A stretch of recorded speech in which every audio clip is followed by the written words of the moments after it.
Hi, welcome to the last section of this course, bringing data into your application by scraping web. Here, you'll learn how to scrape data from a website or a social media page and bring it into your web app. Let's get started with the first video, use cases of web scraping. The main purpose of scraping information from a website or any social media pages is to use for knowledge building or focusing on targeted marketing. It can make your application to reach the right people. These are just a few of many uses of web scraping. For example, let's say you have created an app that features all restaurants in your local town. If your local town has 5 to 10 restaurants, it will be quite easy to get their info like location, website, Facebook page, etc. manually by searching for them on a search engine, copying their info and pasting them on your code. But what happens when you live in New York or Paris and there are thousands and thousands of restaurants? Of course, you will not use the previous method to get their info.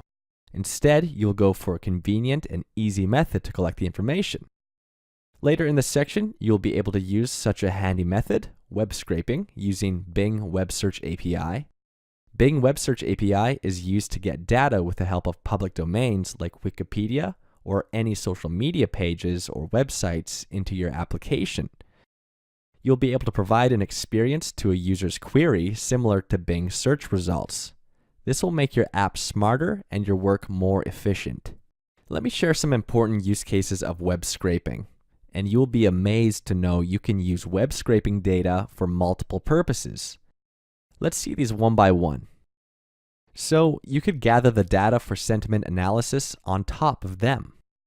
Sentiment analysis, or opinion mining, is an application mostly of social media data scraping and has implications in every aspect of human life, like business, politics, economy, or technology. Brands use sentiment analysis to gauge the public opinion about various trends, products, world events, among many others. Similarly, you can use the data for brand monitoring. In order to monitor how your business is growing, what people think of your business, etc. By tracking brand mentions on the web, you can identify marketing opportunities, track brand reputation, identify unauthorized sales of products across e-commerce platforms, etc. The next one is machine learning training.